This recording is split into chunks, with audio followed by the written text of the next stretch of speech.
Hello, my name is Tim Errickson. I am the artistic director of the Boomerang Theater Company, and we are here today with playwright, screenwriter extraordinaire Duncan Pflaster. Hello, my friend. Hello. There he is. So Duncan is an award-winning playwright and screenwriter and photographer. He has a very interesting project that he's going to tell us about, I'm sure, which is the Naughty Jewish Boys calendar, which he is. How many years is it going now? We're in our fifth year now. Fifth year, which you can get. I'm sure he's going to tell us where you can buy that. At naughtyjewishboys.com. As there it is right there.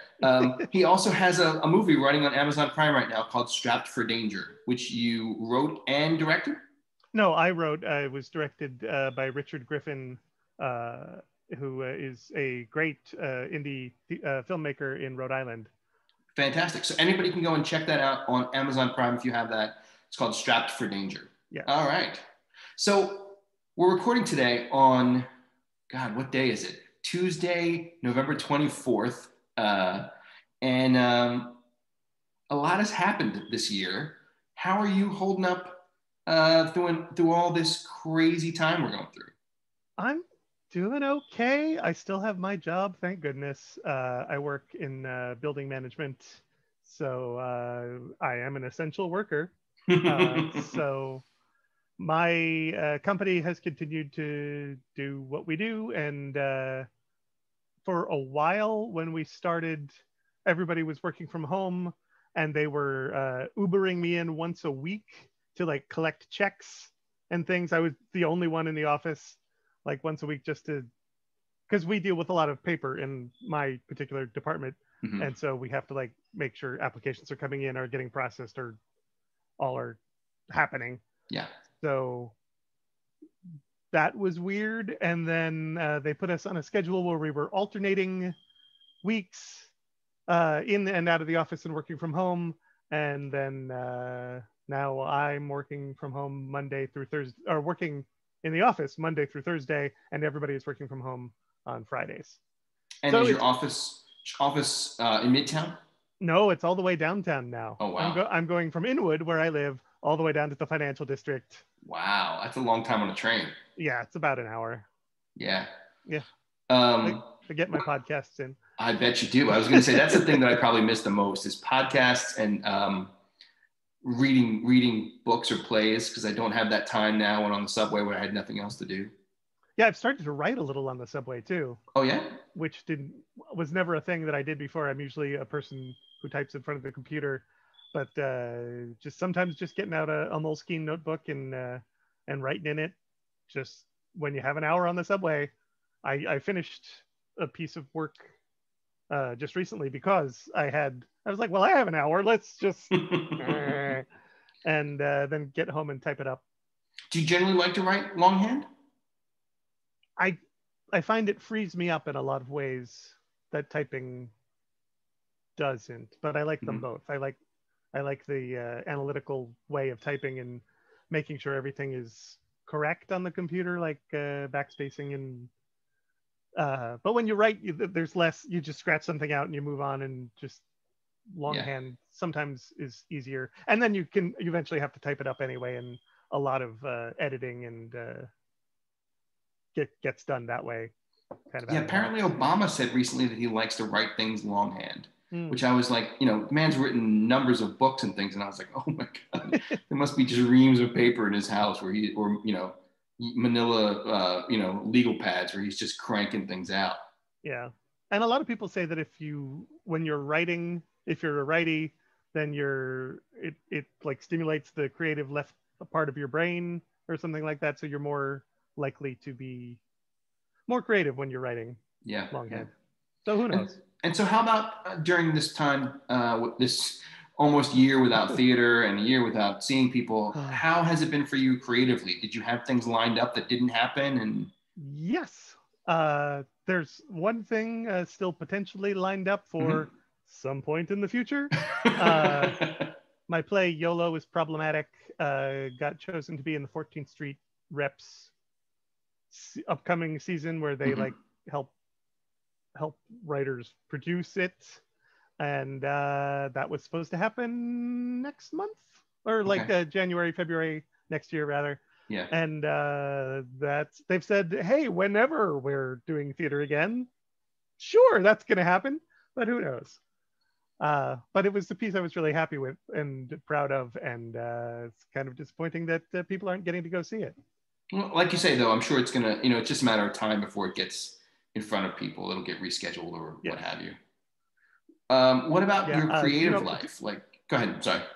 Oh, the Do No Harm Theater Company is a theater company that just develops work right now. They just Mm-hmm. do readings, and they had done 2 readings of the play, and of YOLO is Problematic, and they were really great, and I was really looking forward to getting it up there, and so postponed. Nice. Well, I get, like you say, those things. I think that will come back to us. I think Yeah. hopefully. And so, what about your writing life? Like, are you stable? I know a lot of people that I've talked to who are writers in this time have felt like different phases of I want to write, I don't want to write, I'm overwhelmed by this, or I'm inspired by that. Like, where have you fallen during all this? Yeah, I've gone through phases as well. When it first started, I felt really hopeless and pointless, and what am I doing with my life anyway? Um, Emily C.A. Snyder, who is she runs Turn to Flesh Productions and is Mm-hmm. a writer playwright herself. She was doing for a while these bursts where she would go into Google Drive and open up a Word doc in there, or just a typing document there, and would just announce on Facebook, "Hey, I'm writing for the next half hour. You can watch this happen. I'm gonna write like a 10-minute thing in half an hour. See what I just no stopping, no going back, just do it." And I did one of those alongside her at the same time, and that kind of just like gave me a boost. This was like maybe a month or so into the pandemic when I hadn't really written anything, um, and that just like sort of like goosed me into getting work done again. And I finished a play that I had started before the pandemic, which is a piece about Dionysus going to the underworld, and I had discovered that there's a part of a myth about Dionysus going to the other world where he met a guy named Prosimnus who helped him along his journey if Dionysus would let Prosimnus fuck him. And Dionysus was like, "Hey, maybe when I get back." And so I've dramatized that and finished that in New Play. It's on New Play Exchange if anybody wants to read it. It's called Okay. Nothing But Thunder. So I finished that a while ago, and then had a fallow period for a bit as well. I start a bunch of things that I just like get ideas about. I'm working on I started a piece called "Someone Made This," which is partly about the ever-present people seeing things on the internet, striking off the people who made it, and saying, "And this is a thing I found. Who made this? Mm. Who made this funny thing that I'm sharing and getting clicks on?"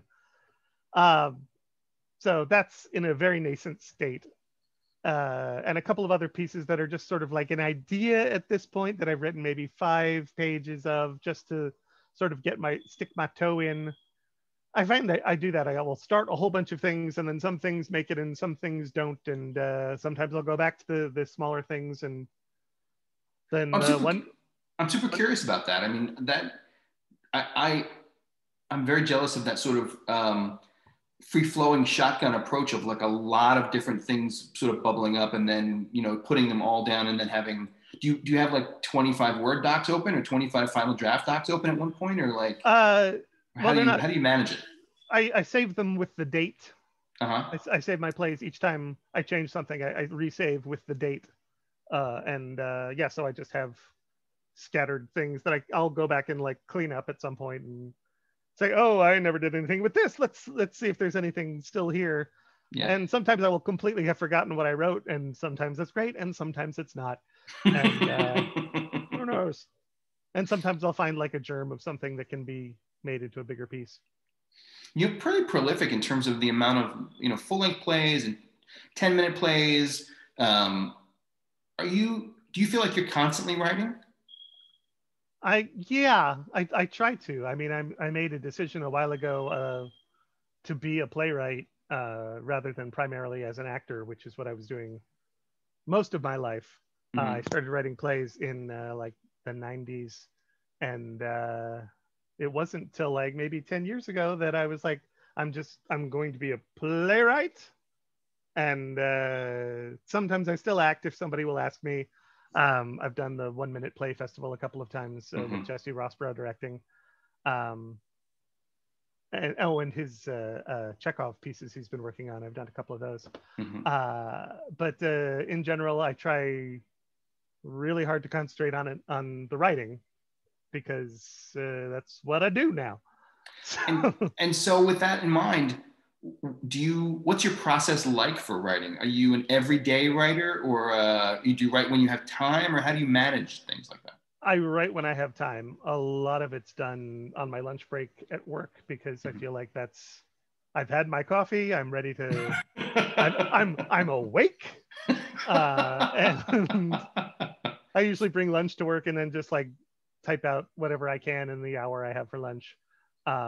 My playwright group, EMG Workshop, meets every Monday, so I feel a pressure to have pages ready to be read.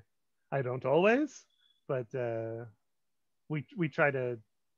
We don't meet if not enough people have work, so I've been trying to, and this was even before the pandemic, to just get work out there and done and ready. And are you a morning writer, or no? You're saying you're not even a morning writer. You're no. midday writer. Yeah. Occasionally on weekends, I'll try like around 11 o'clock after I've had my breakfast to write something. But in general, it's midday. And so in writing at lunchtime, do you come home from work and pick it up again if you're feeling the flow, or do you just sort of say, well, okay, I'll get back to that tomorrow, and I'll let that sort of simmer overnight? Yeah, if I am feeling the flow, I'll do that. But I don't really, unless I'm really hot on something. Yeah. That I burning need to get done. Because there are some plays that take a year to write, and some plays that take a month. Yeah. And some plays, so like my play Cockeyed, which was supposed to go up in March in Oregon, and it did not. That took, I think, 2 months for like this gigantic full-length play with 30-something characters. And the other plays like just slowly take form over a year. I actually just wrote, do you know Shakespeare's New Contemporaries? No. They are a company that has a theater that is as much like Shakespeare's staging conventions as they could make it. They made it. And they have had Shakespeare's New Contemporaries project, which they've asking people to write plays that are in conversation with Shakespeare plays. And so every year, I think this is the third year now, they put out 3 Shakespeare plays that they want people to concentrate on. And people write and send in to the contest. And so I got very last minute, 2 weeks before the deadline, an idea for something based on Romeo and Juliet. And so I wrote basically a full-length play, partly in verse. Wow. That I sent in a couple days ago.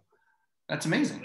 Yeah, it was, and that was really hard to do, honestly. I mean, I was excited about it, but there was a lot that needed to get out and needed structure and building. And I'm very into structure of plays. Like I've written a play, The Starship Astrov, in the style of Anton Chekhov, and not. And I don't mean it as like a parody, although there are funny elements of it. It's funny that it's like Star Trek, but Chekhov. But it's like I followed the structure of how the first act, everybody's introduced. The second act, everybody gets annoyed with each other. The third act, something happens. And then the fourth act, slowly everybody dies or falls apart. And they don't die, but you do there. But and I've written plays in Shakespeare styles in 5-act verse drama, and I'm very interested in how those structures work and why they work, and and why screenplays have like a certain Yeah, yeah, yeah. form to them. Well, it's interesting too. Um, how did you learn structure? Because coming to it as an actor, coming to theater as an actor, and play as primarily as an actor, were you attuned to structure when you were working on things in performance, or is it something you just that sort of came to you and you realized it as you were sort of becoming more of a writer? Um, I was always sort of looking at the plays I was in as a whole, Mm-hmm. like a director would, even when I was an actor, and I was finding that really frustrating. Um, and I always say that I started writing because the plays that I wanted to be in didn't exist. Yeah. Um, and yeah, I don't know. I read a couple of books on playwriting and screenwriting and crafting a story, but nothing really official. I Mm-hmm. had like one class in playwriting that was part of our basically an elective for the New World School of the Arts Mm-hmm. conservatory program. They're like, hey, why don't you do this? And uh, one of the one of my uh, uh, co-students, what's the word? Classmates. Classmates. Thank you. One of my classmates afterward was like, that was really good. That was like a real play. After like one of the first things I wrote, and I was sort of emboldened by that. And so, Um, do you feel like you pick up structure and notice structure now more organically? Because it's something. It sounds like something that you didn't. Nobody sat you down and said, "This is how a play must be made." But you're able to sort of suss these things out by just exposure to things enough and reading enough and seeing enough. And yeah. is that what happened? Yeah, partly. I also read a lot of Charles Ludlam. Oh yeah, yeah. Yeah, and he was very much into writing modern things into period pieces and seeing why plays work that Mm-hmm. way. And his memoir is just really fantastic. Uh, and there's like a biography about him as well, but the memoir is just Chef kiss. chefkin. Um, but yeah. I mean, the play that was supposed to go up next year, the YOLO is problematic, is you probably wouldn't know it from reading it, but partly inspired by the Cherry Orchard. I tell that to No. people, and they're like, "Is it?" I find great value in sort of taking things that you love in either other iterations or from other writers and sort of making them your own with your own sensibility. And I mean, obviously, we're talking about a lot of your work that does that in a way, like that either takes inspiration or structure from it and gives it a modern sensibility or a new tone or whatever. I think that's really sort of fascinating. Yeah, absolutely. I mean, it's part of Turn to Flesh's project is to write. They do new plays in verse and classical styles, but they write for people that Shakespeare never wrote for. And is that how the Underpants Godot and things like that came to be? No, the Underpants Godot. I was watching the most recent revival on Broadway with Patrick Stewart and Ian Mm-hmm. McKellen, and I just thought to myself, what it would be? Could I do this play with guys in their underwear? And And the answer I think is yes. well, I considered just like getting a couple people together and just like rehearsing it and just staging it for a few friends, just to see if it would happen, get a potted plant into Shetler Studios or whatever, and just do the actual Godot Mm-hmm. with guys in their underwear and to see how it would work. And I decided it wouldn't work, and then wrote a play about somebody who was trying to do that. And then someone from the Beckett estate shows up to their play to tell them, to their dress rehearsal, to let them know why they're not allowed to do that. So it's a really fun piece, and we've had a lot of fun with it. It's we did it 3 times here at the Secret Theater, the RIP, the Secret Theater, and then it was done in Arizona and in San Francisco with the Theater Rhino. That's amazing. Yeah. So when you hit a roadblock or any sort of writer's block or frustration with a certain thing, is there a piece of advice that you fall back on, or try to remind yourself of, that sort of allows you to either get regrounded again or sort of refocus or push through? I'm really bad about it, but actually just writing anything helps. Yeah. I really love the book Bird by Bird by Anne Lamott, which Yes. is, it's not about playwriting, it's about just writing in general, writing fiction. And she talks about this exercise where she thinks about, I don't even know the exact parameters anymore, but she starts writing about something she remembers from elementary school and just tries to put in as much detail as she can. And just doing that, the act of writing about that, brings up more ideas, brings up more thoughts, things. Just writing makes you write. It's stupid, but it's it's kind of tautological, but just like sitting down and saying, I'm going to do this. For a while, I tried training myself like Pavlov, where I would like light candles and like certain scented candles and only drink a certain kind of coffee. And only I have like a Spotify playlist of music for writing, which is mainly jazz and classical and music in languages I don't understand. And I decided I didn't need it after a while, but that was a good way of like getting in the headspace for a while for me, of just like making sure I'm doing exactly the same atmosphere, saying this is my writing thing that we're doing now, and just sort of like training my brain. I also have a little crown I've been wearing lately when I nice. write. Look at that. It's leather. Of course it is. Yeah, it sounds like you're creating ritual around the moment so that you could find, whatever the synapses are that fire. Yeah, exactly. I find that helps a lot. Do you, even now that you're working on your lunch break for the most part, do you still use any of those things, or do you sort of just No, I sort of moved beyond the need for them, but for a while I found them helpful. I just couldn't imagine you lighting the scented candle in the break room and putting on the crown. No. I just stay at my work desk. I mean, I sort of wanted to picture that in some way. Don't get me wrong. That would be amazing. Yeah, for sure. So if people wanted to find more of your work, I know that DuncanPflaster.com is a tremendous website, by the way. One of the best artist websites I've seen in a long time. So excellent. Congratulations on that. Made by my friend Lauren Milberger. Go check her out if you need. Yes, actress Lauren Milberger. Oh yes, she's tremendous. Fantastic. Yes. Yeah. So we're giving her a shout out. Yeah. So DuncanPflaster.com. Where else can people find more of your stuff? I'm on the New Play Exchange. If you're on there, I have many of my plays on there, and you can email me through my website. Okay. And social media handles? Oh yes, I have those.